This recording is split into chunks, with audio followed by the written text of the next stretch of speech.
same thing. We had 3 within the last year. That does exactly what they said they do. And so, and we get funding to actually do these things. So that's why we got 2 part-time drivers, right? So it's just, all this stuff is going on in my mind. And so, again, they had 7,522 trips in 2022 at a cost of $23.91 cost per trip. So again, they're giving us this cost because they're trying to remind you that this costs money.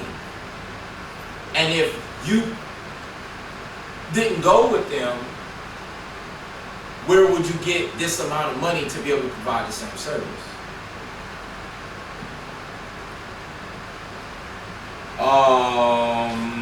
That's your trips to Kirby. They just have a sheet of all these places.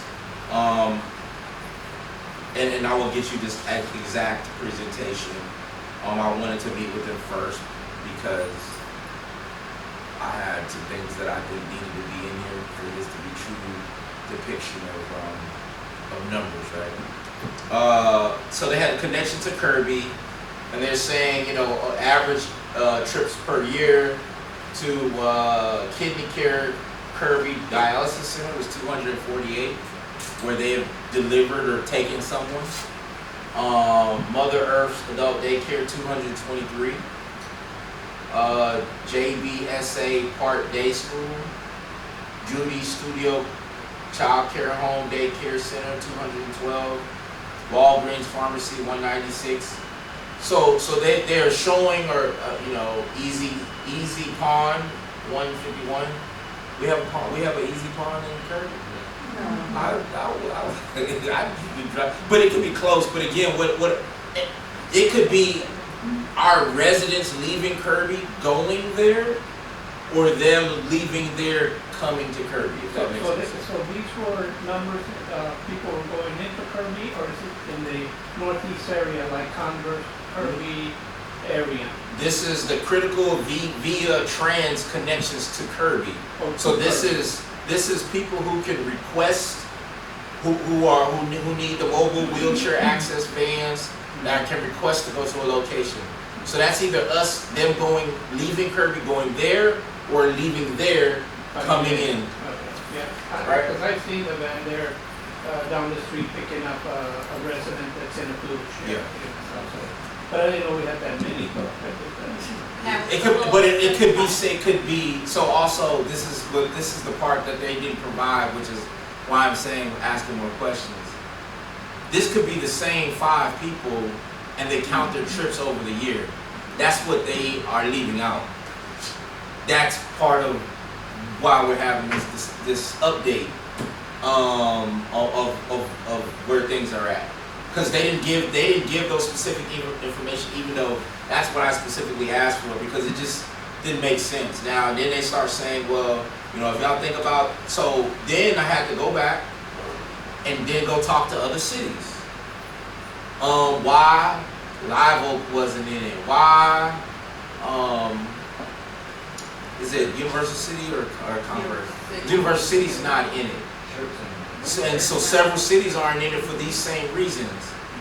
But then, outside of just the money, because again, guess what where that .0050 is going in those cities?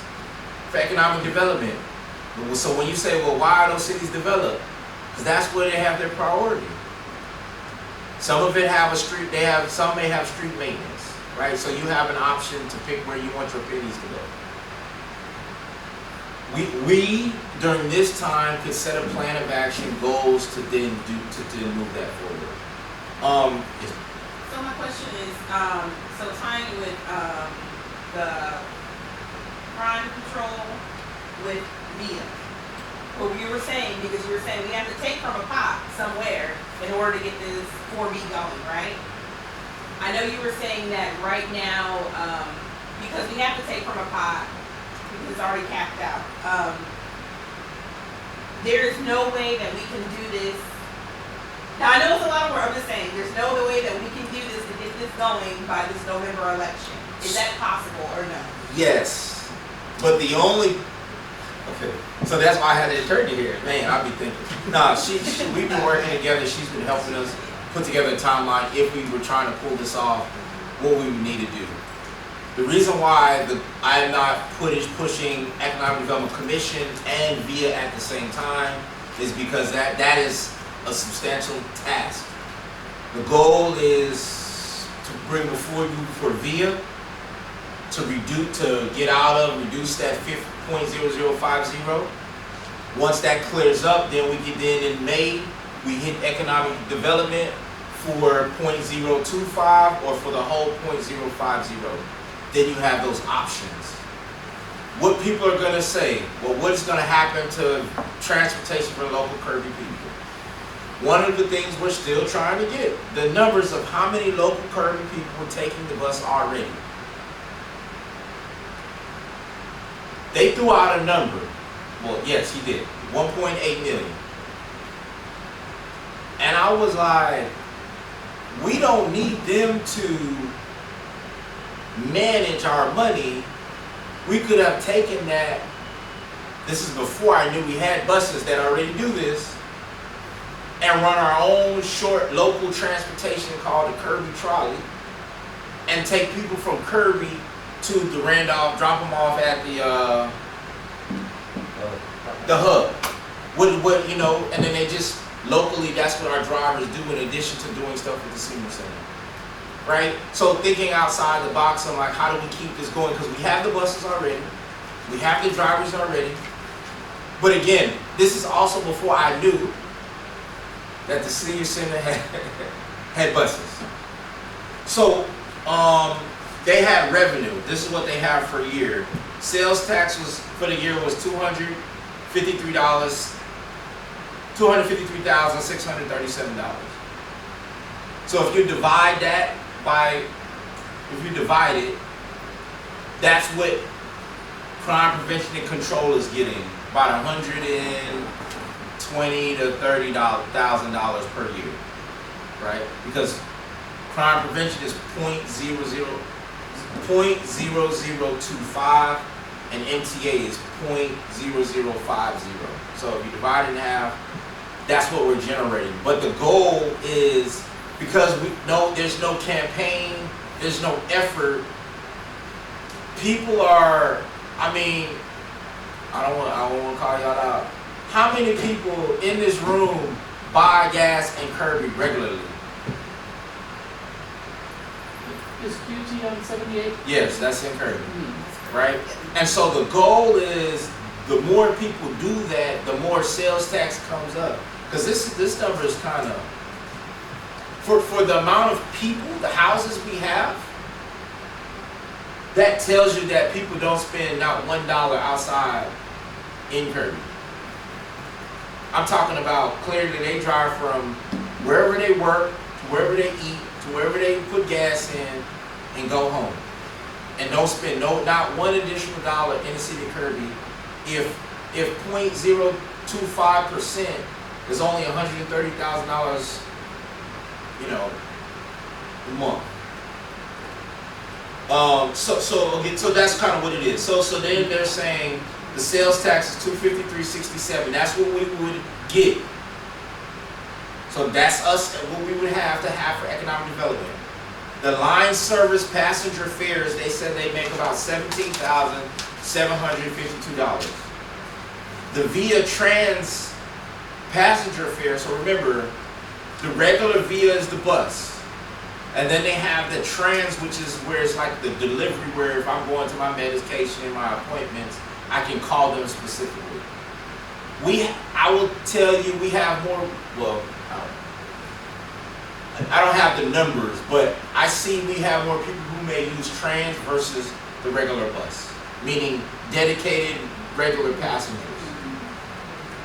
So their total revenue, they said, is $284,625. Now, guess how much you think they said their expenses are? They said the line service expenses is $259,856. That's what they said it cost them. The VIA trans expense is $179,834. So subtotal $439,690 is what they said that they operate annually, and they said they're taking a loss of $155,000 to operate to help Kirby. This is the I didn't make it up. This is what they're saying, and they have to provide this, right? Because the statute clearly tells them they total line, and that's the attorney will talk about the rest of this and as she moves us to the next piece. But again, they also put in here, if voters elect to withdraw from VIA services, the impact will include all stops within Kirby will close. Who can tell us how many stops we have in Kirby? They said like 9. And so when we see stops, when we see stops, like I was like stops. That's only that one line. But like so, Old Seguin, they may stop at get my, you got to stop by the school. You have a stop by the park, and then it keeps going down. So all those are called stops, but it's the same line. They say via bus and van will no longer stop within the city limits. Reimbursement would be required per state law. Now, they would then have to provide though